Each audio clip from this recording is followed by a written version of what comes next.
"120 years ago, the world welcomed a trailblazer, Dr. Charles R. Drew, the medical visionary who transformed blood banking. His dedication to saving lives knew no bounds. He advanced how we collect, preserve, and distribute life-saving blood products. With courage, innovation, and advocacy, he championed to make donating blood more accessible to all. Hi, I'm Tiffany Taylor, Communication Specialist with the American Red Cross, and welcome to our live conversation celebrating the 120th birthday of Dr. Charles R. Drew, surgeon, medical researcher, and educator who launched and expanded the Red Cross Blood Program during World War II and whose contributions are still being utilized today. Joining us to talk about Dr. Charles R. Drew, the man, the myth, the legacy, is his eldest grandson, who is an icon in his own right. Named one of the 100 most influential people in the DC region by the Washington Business Journal, and one of the 300 most influential executives in corporate America by Savoy magazine. He is the son of Ernest and Dr. Charlene Drew Jarvis. He is a DE&I champion in the commercial real estate industry, where he has represented organizations like the NAACP and Urban One, among others. Currently, he serves as the vice chairman of Savills North America, a global commercial real estate firm. It's my esteemed honor to welcome today Ernie Drew Jarvis. Thank you so much for joining me here today, Ernie. It's such a pleasure and an honor to have you here.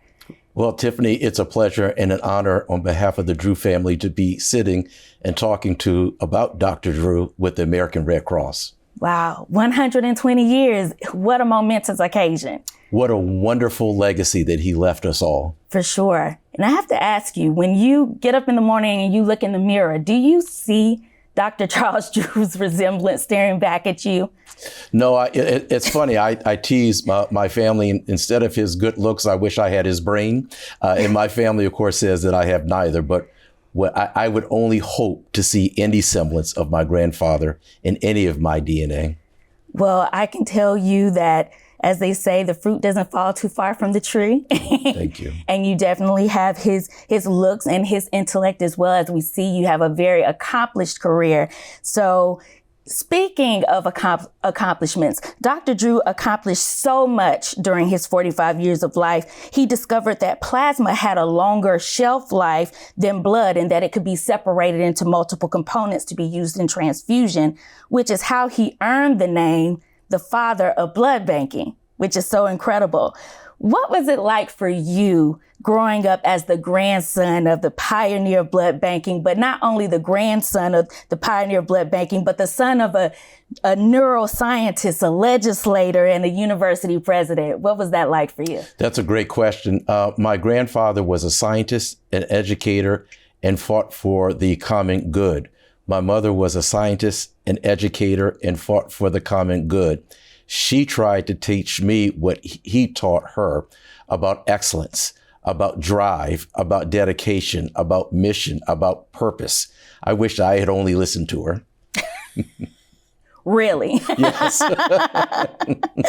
Well, it seems to me that you did listen to her because you have all those elements, as well as we can see with your accomplishments that you've done also in the real estate, commercial real estate industry, where you're able to also further and expand opportunities for all as well. Now, Dr. Drew is world renowned for his groundbreaking work in blood banking, helping to save the lives of over 100,000 of soldiers during World War II. But he was also a remarkable athlete, which oftentimes gets a little overshadowed because of his world renowned prowess in science and medicine. In his own words, he once shared that he gave up the chance to be a leader in athletics for his whole race. When I read that, I thought that was just so huge. Can you share with us a bit about your grandfather's athletic career and why you think he chose medicine over athletics, as well as, just to advance the Black community? Sure. My grandfather was a stellar athlete, but I think the thing that was a turning point in his life was the death of his younger sister, Elsie. She died in the Spanish flu of 1918.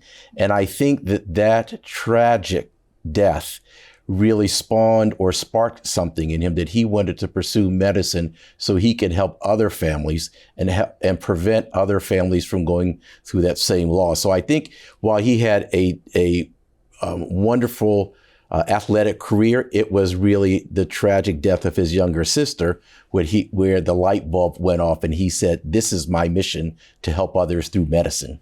Wow. What a powerful purpose. Yes, indeed. Wow.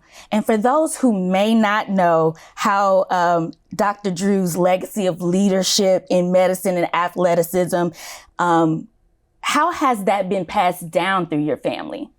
Well, that's a great question.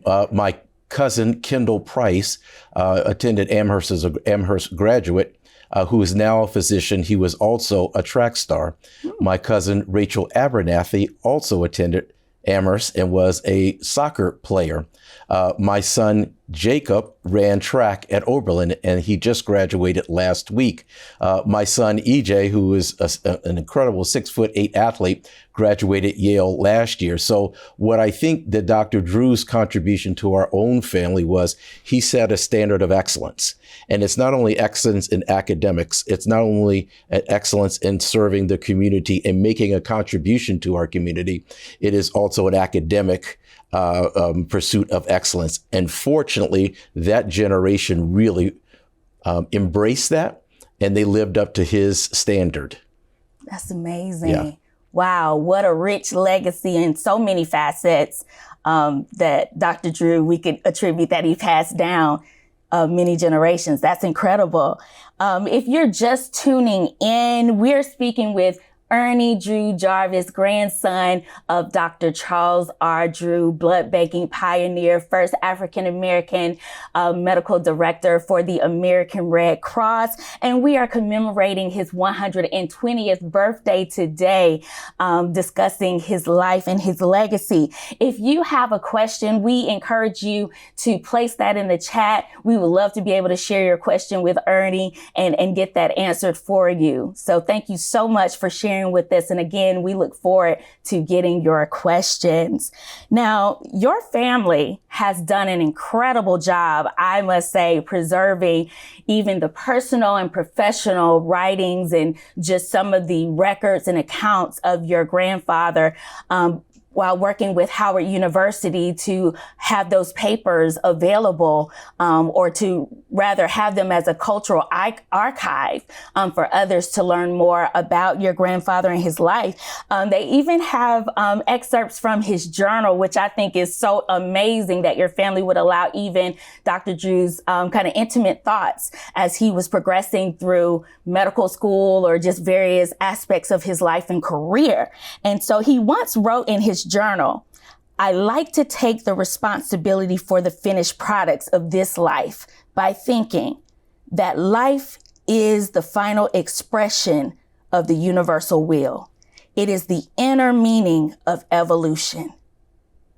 Wow. Very powerful. Very powerful. How do you think Dr. Drew was able to manifest these words while navigating opposition? Well, let me go to the first part of your question. We are so happy to have preserved Dr. Drew's history in the Moreland Spingarn Room at Howard University. During that time, a lot of our contributions weren't known to the masses of the country for a number of reasons. So we are proud to be able to further that knowledge and expose other people to Dr. Drew's accomplishments. And with programs like this, sponsored by the American Red Cross, we're able to do that. I think his quote meant, and this is the quote that I take from him, "Excellence of performance shall overcome any artificial barrier created by man." Excellence of performance shall overcome any artificial barrier created by man. He thought that, but if you had drive, a standard of excellence, a record of achievement, a pursuit of something that helped mankind, that would overcome any of the artificial barriers at that time. And in fact, it proved out to be that way. His legacy, we're still celebrating 120 years of his birthday today. That commitment, excellence of performance shall overcome any artificial barrier created by man is still super prevalent today. My mother and my other aunts have instilled that into the next generation. If you ask my kids what my favorite expression to them is, it would be that excellence of performance shall overcome any artificial barriers created by man. Wow. And he really believed that. He lived it. He lived it. Yeah. His life is a testament to that. And I think that's just so incredible. And what a rich legacy that he left you all to hold fast to those words. And not only you all, but the many students that he shared that powerful quote with, who clung to that quote in their career when they faced artificial barriers, so to speak. I also want to turn it a little more intimate while we are exploring Dr. Charles Drew's words. When he was a single 26-year-old medical student and athlete at McGill University in Canada, he wrote in one of his journal entries, "I believe I could love with all my heart if I dared, but I can't take care of a wife and medicine too." Now, fast forward 10 years later, he meets your grandmother, Lenore Drew, and it's love at first sight. Of course, she was Lenore Robbins before they got married. It's love at first sight. So I have to ask you, because I know although you didn't get a chance to grow up with Dr. Drew, you were able to grow up with your grandmother, Lenore Robbins. So from your lens, what was your grandmother like, and what do you think convinced Dr. Drew that he could actually be married to her, have a family, and also still be committed to medicine at the same time? Well, the commitment to medicine, you could just see his drive, his focus and his drive. Other than my parents, my two grandmothers were my favorite people in the whole wide world. So I spent a lot of time with my grandmother, my maternal grandmother. What a wonderful person. What a wonderful human being. But she was also a teacher at Spelman College. She had received a master's degree at Cornell. I think what he saw in her was someone who was independent, someone who had her own vision for her own life, someone who wasn't waiting for a man to sweep her away. She was very focused. And I think that was probably the initial attraction. Love at first sight, a wonderful marriage. They eventually had 4 kids. The most remarkable thing to me about my grandmother was not that she was the wife of Dr. Drew. After Dr. Drew had passed, she raised 4 children by herself. A woman of color in the 50s, during the turmoil of our country, was able to raise 4 fine children, including my mother. So that is the remarkable thing about her. And she was resourceful. If she didn't have the financial wherewithal to send my aunts and uncles, my mom, to college, she'd find it. Right? She had the same type of drive as my grandfather did for medicine to raise her children. She was a wonderful lady. That's amazing. Yes. Wow. I wish I had the opportunity to meet her as well, but thankfully we have her words with us as well. We also have her legacy with us today. Yeah. And so just hearing your account, because I'm a grandgirl too, love my grandparents. And so I always value those relationships. And it's just amazing just to see from your lens as a grandson how much admiration you have for her, which, like you said, I'm sure he saw those same amazing, wonderful qualities when he met her. After becoming a history maker and family man, Dr. Drew found great pride in training students at Howard University. He trained them to become surgeons. And in his faculty evaluation, the first Black dean of the medical school, Dr. Numa P.G. Adams, describes Dr. Drew as a young man of ability and promise, a steady worker, intelligent, confident, and commanding. When you hear that, what comes to mind when you think of your grandfather's professional strengths that are being outlined here? Well, he was passionate about training and educating the next generation of physicians and surgeons. He realized the burden because other institutions wouldn't allow men of color, women of color to attend their universities and their medical schools. So he took it upon himself with other great intellects at Howard University to make a commitment to really educate, train, and hold them, his students, to the same high standard as he held himself to that standard. So he was very, very passionate about training young minds and young surgeons. And to your point, his passion seems like it was balanced a little bit with realism too, about what they would face in the real world, and wanting to equip them for some of those challenges. You know, it's interesting because what he insisted upon, the American Medical Association, to allow Black residents to practice or have visiting rights at other hospitals. And he was determined to see that happen. That's amazing. Yeah.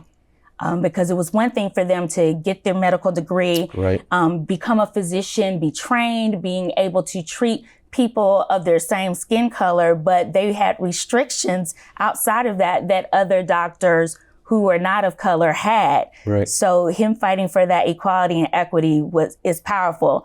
And so when we see doctors of color being able to practice in any and every hospital across the country, we have Dr. Charles Drew to thank for that. Yeah, he was one of the leaders of that effort. It makes a difference. Again, excellence of performance shall overcome any artificial barriers created by man. That was an artificial barrier created by man. All right. Well, if you're just joining us, we are here speaking with Ernie Drew Jarvis, grandson of blood banking pioneer, medical researcher, and surgeon, Dr. Charles R. Drew. We're talking about the man, the myth, the legacy. And so if you have any questions for Ernie, please feel free to drop them in the chat, and we'll try to fill through them closer to the end of our live today. But thank you so much for joining us. In 1950, because if we're talking about his life, we're talking about the man, we do have to talk about the myth. Sure. And so in 1950, Dr. Drew and 3 other doctors were traveling to Tuskegee, Alabama for a conference when they were involved in a car accident. There have been so many rumors over the years surrounding your grandfather's passing. Was he refused treatment because of his race? Was he refused a blood transfusion, and he was the pioneer of blood banking? Can you share with us the circumstances surrounding Dr. Drew's untimely death? Sure, I'm happy to. It is our understanding that he had just left the operating theater and was driving to the South with other physicians, and it was the environment of Jim Crow environment, 1950 North Carolina, where men of color in the middle of the night couldn't stop at the Holiday Inn. They had to continue to go to wherever their destination is. Can you imagine if they had pulled over to the road just to get sleep?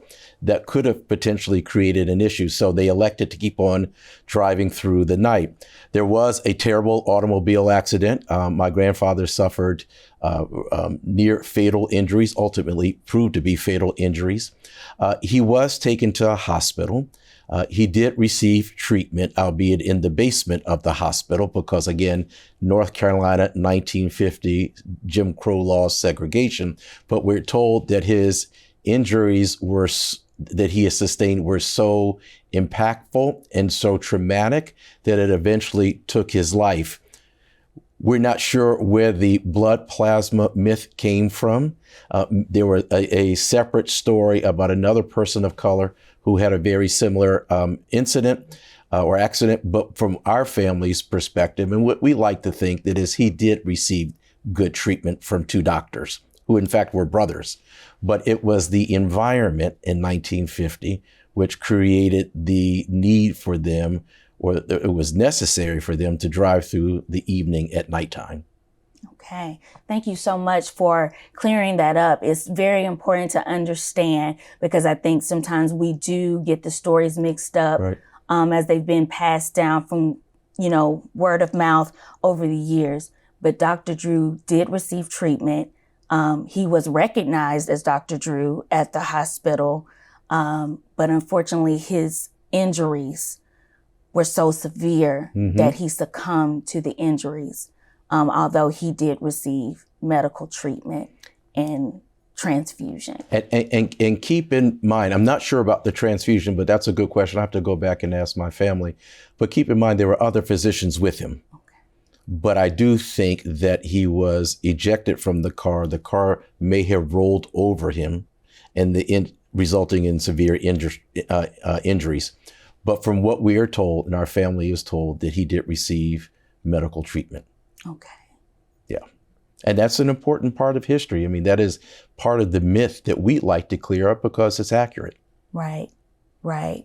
And it was so important, too, to the doctors who were with him to share that with your family as well, so that your grandmother and other family members would at least have that solace that he did receive, emergency care. And Tiffany, I think you're right. I hope it gave my grandmother some solace, but it's important for history.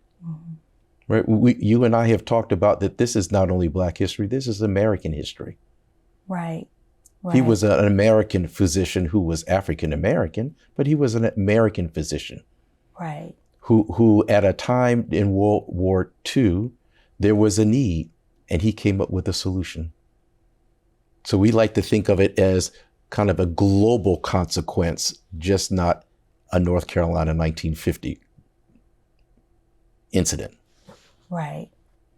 And that's so important, right? Because what he experienced, many people experience, but oftentimes they weren't always given care and treatment. Absolutely. So it's definitely something, as you said, being aware of the times and the Jim Crow laws, the artificial barriers of man, understanding that context, but yet at the same time, understanding that there were some, thankfully, on the right side of history who wanted to do the right thing, even in the midst of those artificial barriers as well. And that's why, again, we're so thankful and humbled that you had invited us to talk about this, not only because of Dr. Drew's history and contributions, it continues to tell our story of our community's contributions. A lot of those stories haven't been told and haven't been told enough. So again, thank you for extending the invitation to us. I agree. And thank you so much for accepting the invitation. That even brings me to the thought about blood donation, which is something that your grandfather advocated a lot about. He wanted everyone to have the opportunity to donate blood. And I think sometimes people will allow the rumor or the myth to prohibit them from donating blood because they feel like, well, why should I give? I should, keep my blood to myself. But I believe that sometimes, as we're taught, what you sow, you reap. So you put out great things into the world, you put out positive things, you reap that.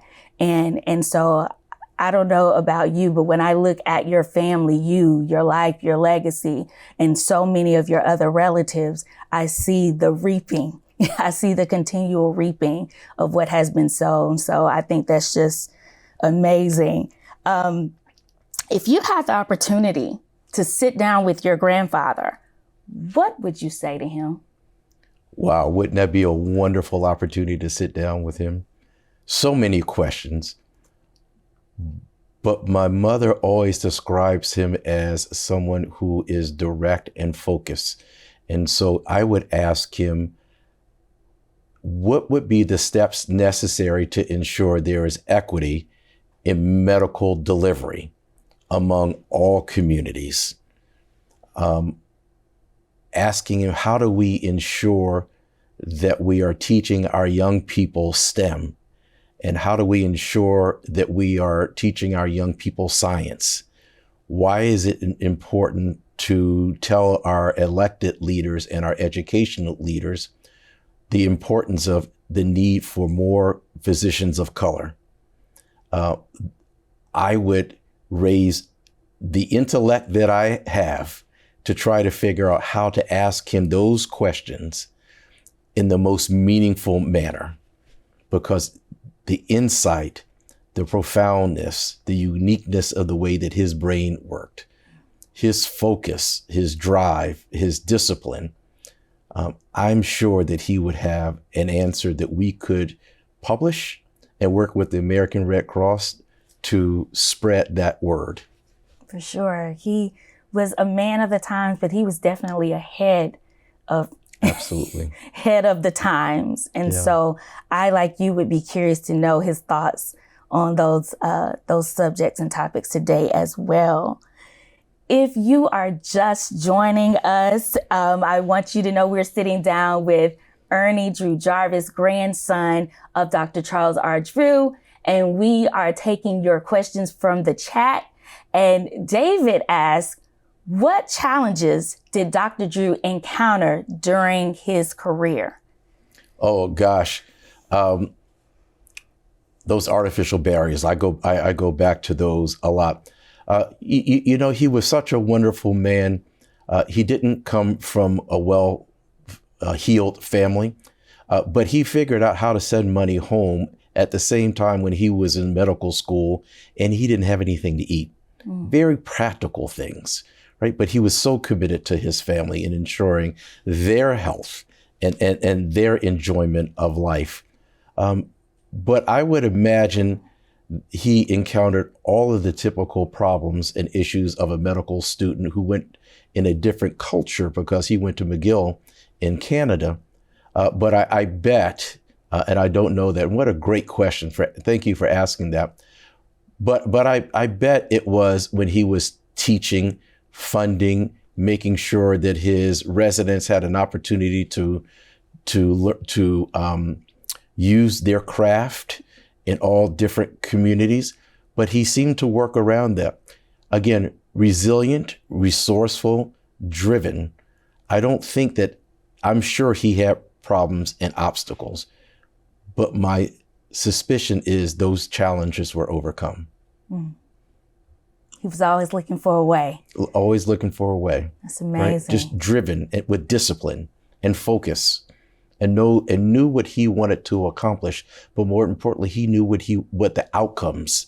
He knew what outcomes he wanted, and that's what he pursued. And it seems like he wasn't just thinking about the outcomes for himself.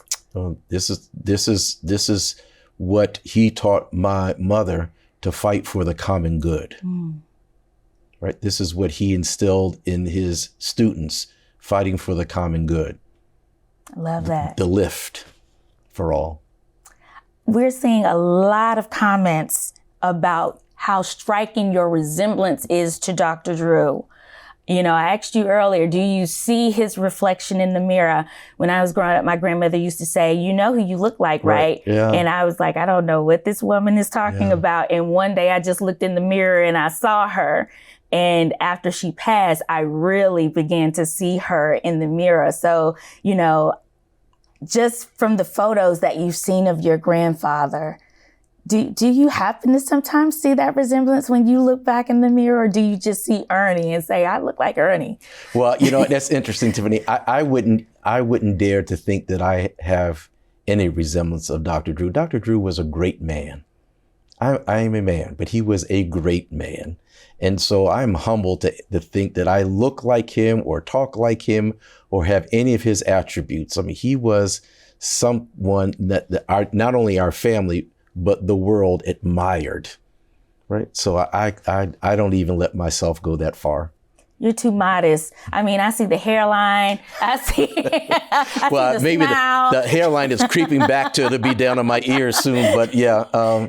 But maybe, but he was just, I really think that the Lord, and our family's faith is strong, that the Lord touches certain people, men and women, and places them on earth for a reason. And I think Dr. Drew was placed on this earth for a reason. He contributed, and then he went home. What a blessing to have him. That's amazing. Yeah. Amazing way to look at that. Just ask, standing on the shoulders of giants like your grandfather. Yeah. You just called him a great man. She said he's a giant. Yeah. That can be intimidating. What would you say to young people looking to pave their own path like you did? Well, no, that I appreciate that question. And I use a quote that Vernon Jordan said. Vernon Jordan said, "No matter where you go, you stand on the shoulders of others. So it is the reciprocal responsibility for you to live your life so others can stand on your shoulders."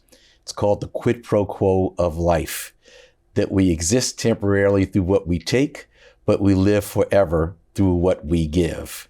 And so I know that I have to live my life so others can stand on my shoulders.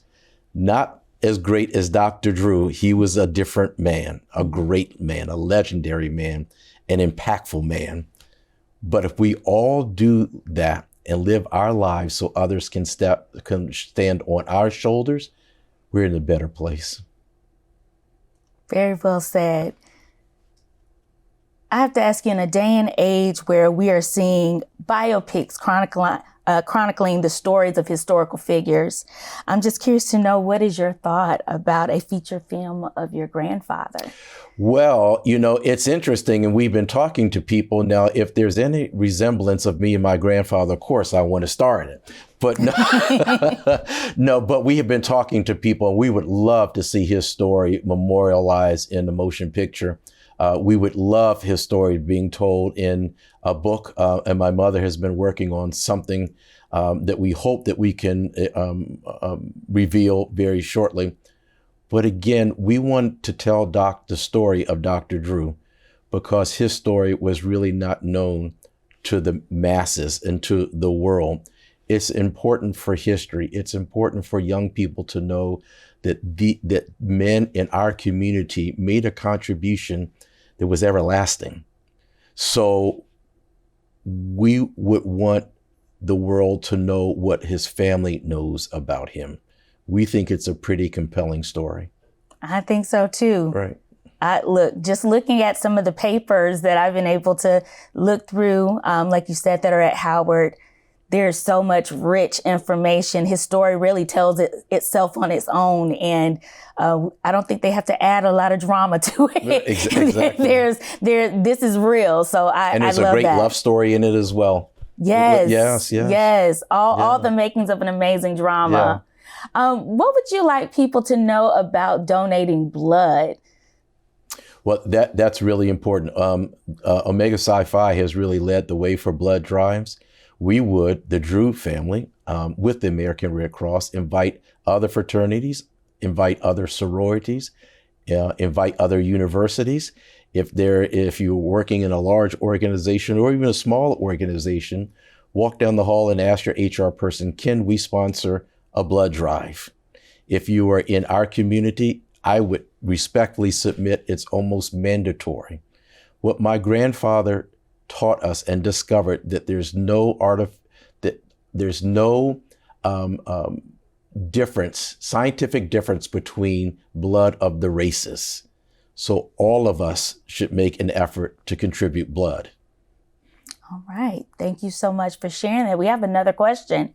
How do you envision an educational model so that humanity would have more professionals like Dr. Drew?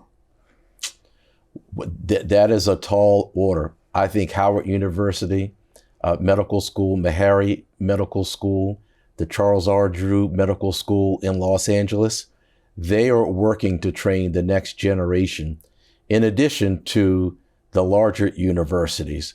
But again, I think it goes back to exposing young people in all communities to science, to STEM, making sure they understand not only the professional opportunities, but in the importance of that skill set. I think that's one way that we do it. Great idea. Quick question. Sure. Don't think too hard. Yep. Dr. Drew was a music man. Yeah. He co-wrote Omega Dear, the hymn of Omega Psi-Phi. If you were at his birthday party and overseeing the music playlist, what would be on there? The first song is Happy Birthday by Stevie Wonder. Stevie Wonder crafted that song to celebrate the birthday of Dr. King. I think that's appropriate. Awesome. Well, again, thank you so much for taking time to sit down with us and commemorate your grandfather's 120th birthday. I think we're going to grab Stevie Wonder's Happy Birthday song. I'm not going to sing it live on air and hurt anyone's eardrums, but I think we can play a little bit of Stevie and celebrate Dr. Drew, the man, the myth, the legacy, knowing that he still lives on today. We're so thankful for the contributions he made and thankful for you for joining us.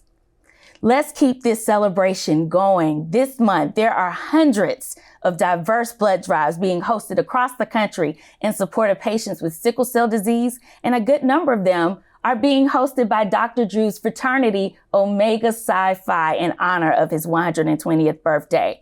If you want to learn more about how you can schedule an appointment to donate blood or host a blood drive, please visit redcrossblood.org/ourblood or call 1-800-RED-CROSS.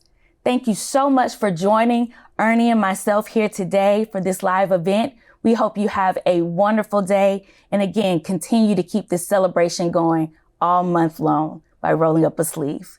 Take care.